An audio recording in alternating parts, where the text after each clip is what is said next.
God bless America,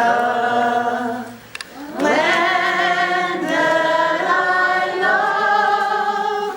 Stand beside her and guide her through the night with her light from above. From the mountains to the prairies, to the ocean, wide with foam. God bless America, my home, sweet home. From the mountains to the prairies, to the oceans, wide with foam. God bless America, my home, sweet home. God bless America, my home, sweet home.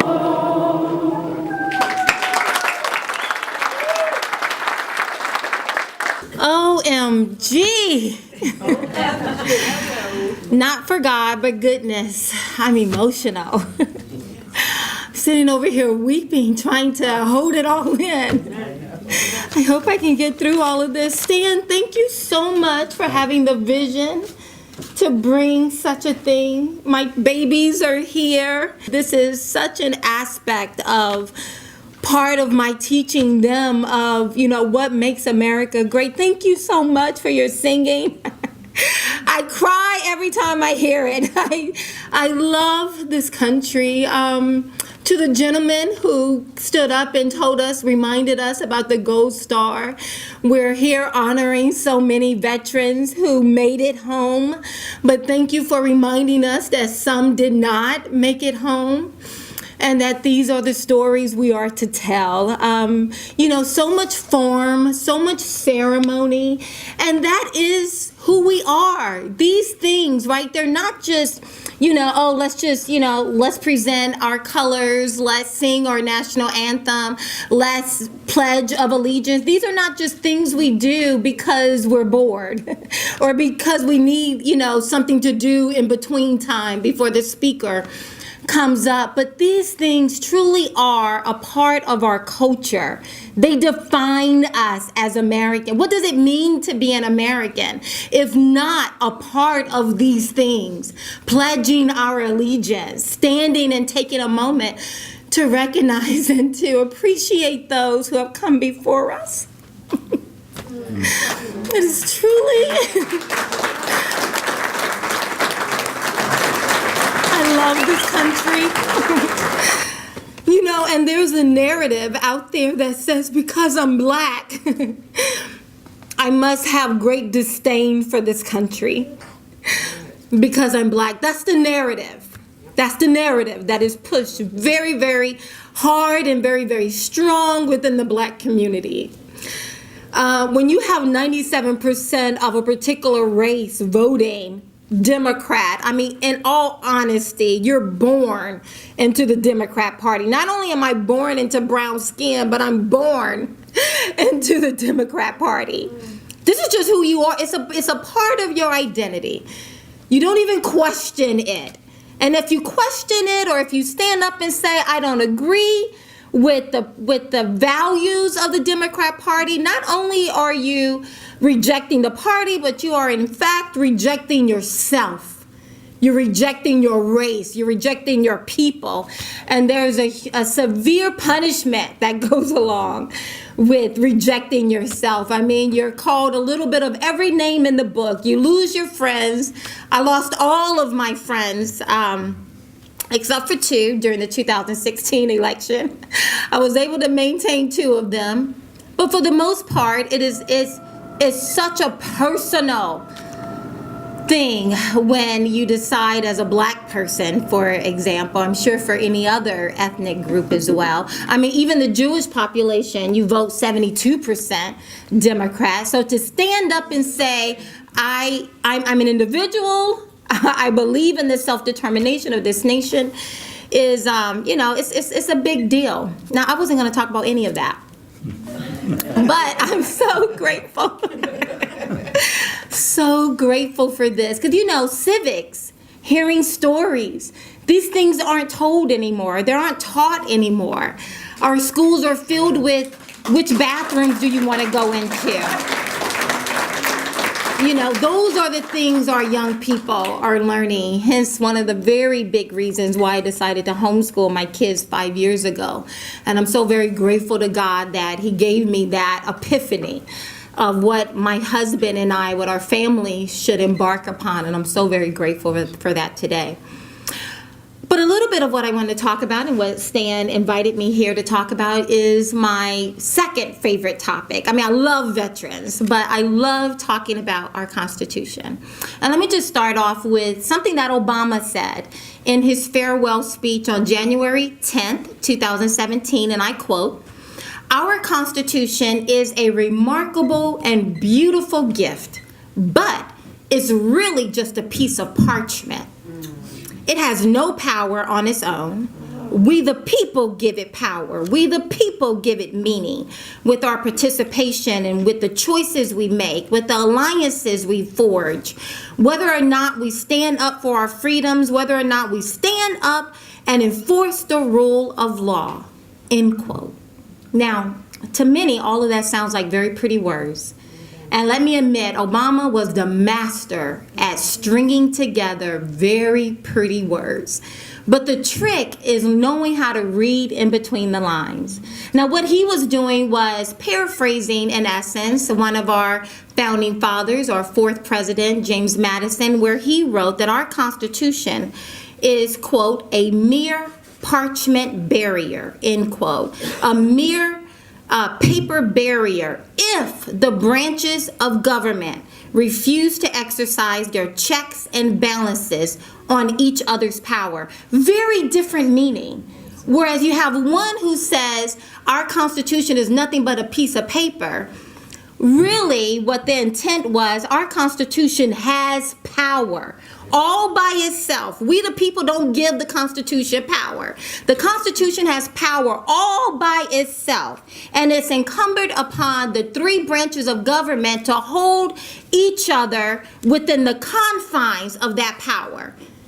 Versus what Obama and many others say is that our Constitution, our laws is really a breathing, living. How many of you guys have heard of that? That our Constitution is really a breathing, living document, that it changes as we change, right?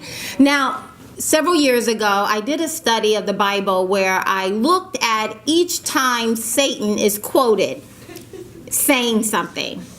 I don't know, I had time on my hand. And I just wanted to see, I wanted to go through and read each time the Bible quotes Satan as saying something.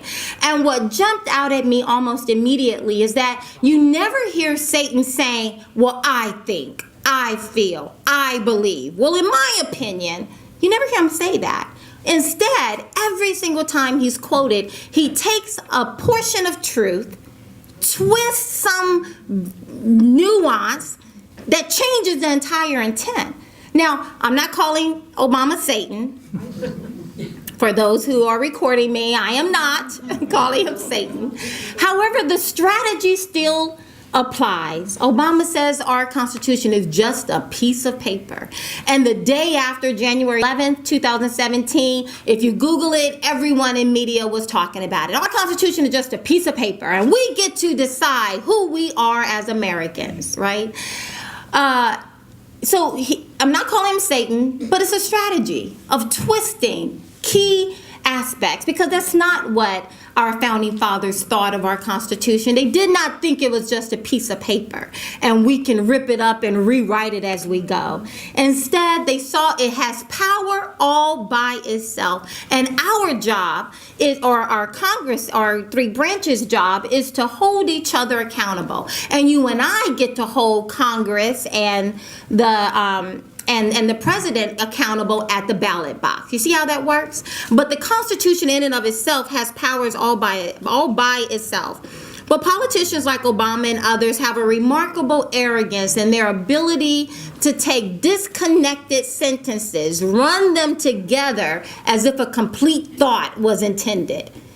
And for the most part, we eat it up. Again, Google January 11th, the day after. News articles everywhere about it. I remember it. So much so, I copied it, pasted, and now I'm presenting it to you today. But we eat it up in large part because we don't have a competent enough population of people to know when they're being manipulated. And so we eat it up. It sounds pretty. It sounds like, did God really say you can't eat any of the from any of the trees? No, God didn't say any. He just said that one. But all it takes is just a twist of a phrase, right? And then we have where we find ourselves today, and that is people trying to make it up as they go. They're trying to make up the Constitution, trying to make up the laws, trying to make up the values of who we are as a nation as we go. And just in case you guys don't know, America, I was a professor, an adjunct professor of corporate finance and economics, and one of the things I made sure to tell my students, and I proved it in every single case, is that America is the greatest country that has ever existed throughout the corridors of history. And as one who has studied politics, geopolitics, traveled around the world in many regards, a teacher, an adjunct professor of corporate finance and economics, worked on Wall Street, now at Fox, and doing a whole host of other things. America is the greatest country that has ever existed throughout the corridors of our history. But but what I don't think we understand is that America is the greatest country that has ever existed because it's founded upon the greatest political document that was ever written, the U.S. Constitution. From the Declaration of Independence flows the Constitution. And it was the Constitution that gave birth to a nation. America did not make the Constitution. From the U.S. Constitution flowed America. I ask Americans all the time whenever I'm traveling and speaking, what makes you so great? And inevitably, they think it's something inherent in themselves. I have a Russian new friend that I just finished talking to, Irene, and I'm sure she would think she's pretty neat too, right? And I just came back from Israel, and they think they're pretty neat too, right? I've been South Korea, all over the place, and people think they're pretty neat too. But what we don't understand is that what makes Americans so great, and America so great, is because, once again, it's because of what we've been founded upon. The Judeo-Christian principles that are throughout the U.S. Constitution, throughout the Declaration of our independence, a God who has created us with certain unalienable rights of life, liberty. I was telling my children this morning, before our founding fathers wrote the Constitution, there was no example they could fall back on. We were a world of tyrants, a world of monarchs, a world of communism. And just by the grace of God, the superintending providence of God, who would lead them to create the greatest political document ever written. And America is founded upon that document. America does not exist apart from the U.S. Constitution. So if you have people going in, rewriting and making it up as they go, you're essentially undoing America. There is nothing inherently amazing about any of us as a nation. outside of the U.S. Constitution. It is the Constitution that separates us from every single tyrannical government that has ever existed on this planet. I hope we understand that. And I take it personal when I hear our leaders coming to the mic and saying, this isn't America. This isn't who we are. They're redefining when you hear them say that. That's right. When you hear them say words like that, they're redefining. It's very subtle. It's very sneaky. Like I said, Satan doesn't walk out saying, well, let me tell you what I think. Let me tell you how I feel. He takes certain aspects about who we are and he twists them just ever so suddenly, ever so slightly. And then he begins to tell it over and over and over and over. And then a new generation, a young generation who didn't know the stories, right? I grew up hearing the stories. I grew up listening to those things. So a part of that has been woven into me. But we have a new generation where you may never even hear these concepts. And if you hear it, it's from a very distorted perspective in mainstream public schools. But our founding father, I love reading the letters of John Adams, one of our founding fathers. I love reading his letters specifically to his wife, Abigail. So sweet, but he recognized she had a brain and he was relying upon her to help him flush out his ideas on things. And one of the things he said, and my children can quote it because I say it all the time, and that is, our Constitution was made only for a moral and religious people. It is wholly inadequate for the governing of any other kind of people. Meaning our constant moral, people get hung up on morals, like, oh no, I don't go to church. No, moral mean knowing the difference between right and wrong. And he said our Constitution is made only for people who know the difference between right and wrong. It is wholly inadequate to govern any other kind of people. And yet we have a culture where we don't know left from right. We don't know up from down anymore. I have to wait until you tell me if you're a boy or a girl. I mean, you look like a boy, sound like a boy, look like a duck, quack like a duck, maybe not anymore. I have to wait until you tell me who you are. Right? Now, for most of us in this room, we're old enough to be able to be like, yeah, whatever, right? But they're teaching it 3 years old, 5 years old.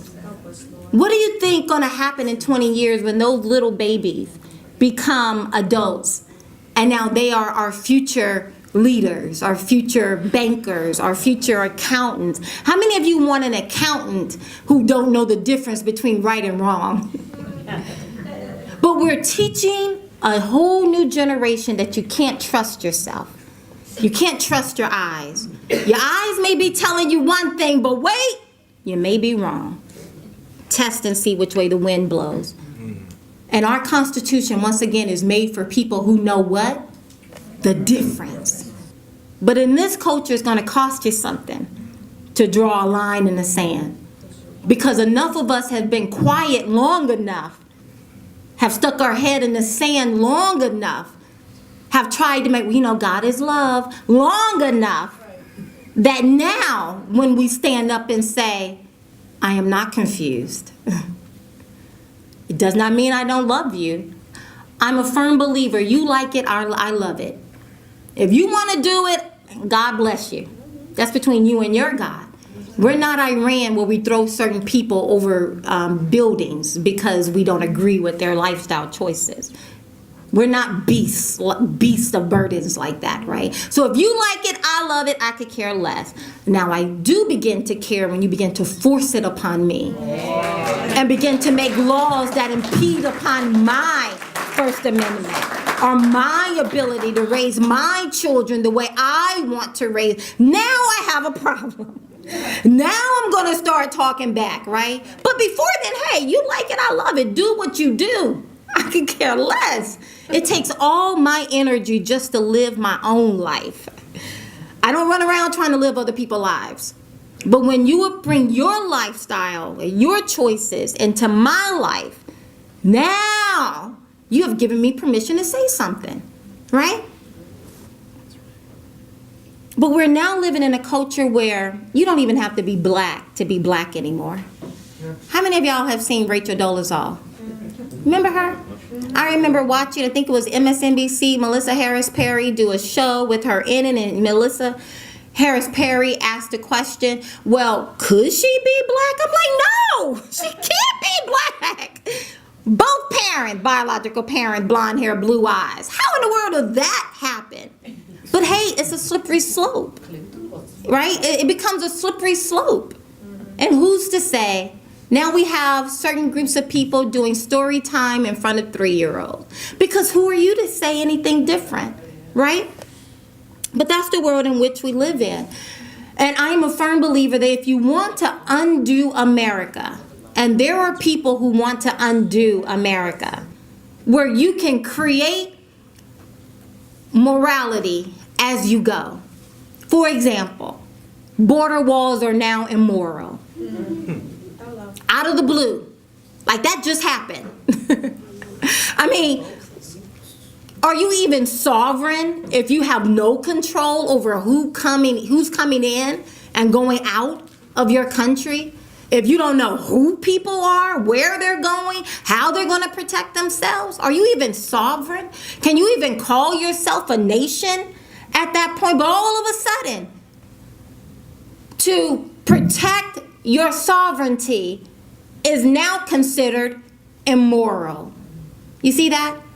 Every nation. I went to Israel. I spent 3 hours with the Colonel Tazar who mapped out the security fences around, the security measures around Israel. Only 5% of their security measures is a border wall. But all they talk about is the border wall, right? Only 5% of it is a border wall. I mean, are you even a nation if you have no control over who gets to come in or go out of your nation? But all of a sudden, what has been common knowledge to so many of us for years is now considered immoral. It's a redefining. If you want to undo a nation, if you want to undo America specifically, create a society where you can just make it up as you go. Now, all of a sudden, kneeling during the national anthem is a virtue. It's a righteous thing. Standing on our flag, burning our flag, it's a righteous endeavor. It's a good thing, right? Protecting our borders is evil, but standing on the flag is good, right? That's the culture in which we now find ourselves in and trying to raise up the next generation. You know, America is very personal to me. Like I said, I can't listen to our national anthem and not cry. I love it, thinking about it, getting teary-eyed, but I love it because it means so much. I remember when I was in the military and getting ready to graduate from boot camp, and the thought hit me right before graduation day, you can be sent to war. I know, I should have had that epiphany before I signed up, but better late than never. And I thought to myself, wait a minute, you're just getting into this thing because you need money for college. You're not really trying to go fight somebody's war, lose a limb, God forbid, die. And I thought to myself, well, would you go? And I said, yes, I would. But it started me on the quest of if I could potentially go and lay my life down, I need to understand. I am the kind of person who need to understand what it is I could be potentially laying my life down. And do I agree? Because growing up in the black community, you know, it's not the best rhetoric that you hear about America. And I'm thinking to myself, but I could go somewhere, potentially put my life on the line, come back not whole in some fashion, broken in some fashion. And we see how our nation treat our veterans.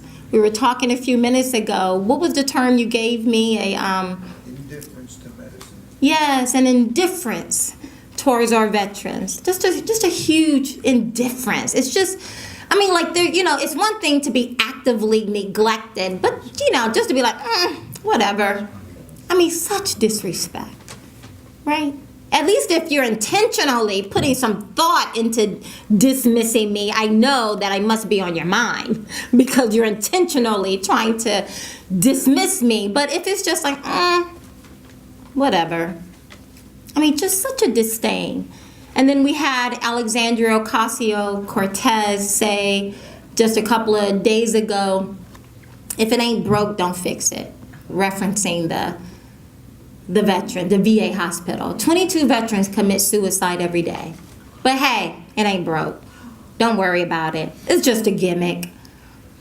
Redefining our values right in front of us of what's precious. All these songs that you just sung, all the ceremony, the pop, the circumstance, all of that, it just becomes void when there's indifference. But you know, talking about America is like somebody talking about one of my children. It's very personal to me. It's very personal. And it needs to get personal to us.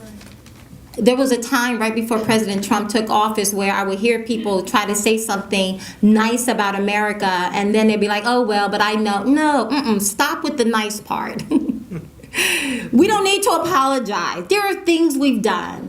And there are things we've done. There are things we need to take. We need to acknowledge. We know the history of this country has not always been kind to people who look like me. And yet I look at my country and I see she has done so much to move forward and to compensate and to recognize and to have repentance over her sins. And we're moving forward as a nation, right? But it is. I end with it is profitable for some to keep stirring the pot. Is profitable. It was extremely profitable when I started reading about different slaves' accounts and recognizing that not all overseers were white. They had black overseers too. They were called drivers. And their job was the same as the white overseer, and that was to keep black folks in line. Don't you step outside of this line. Don't you think for yourself. And that is what we have in this culture. And as a black person, a part of the black community, a lot of the destabilizing strategies that has upended a whole community is now spilling out into the larger community. And it is promising the same devastating effects.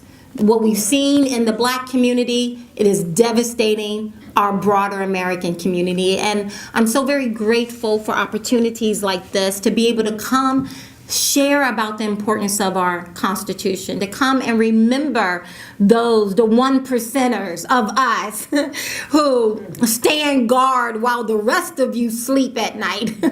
I'm so grateful that we have an opportunity to come and stand and to give our appreciation and to say thank you and to remember those who didn't make it back.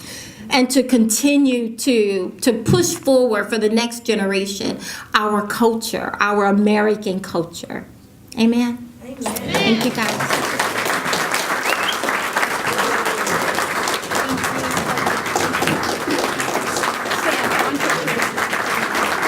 Stand. You're going to do a picture?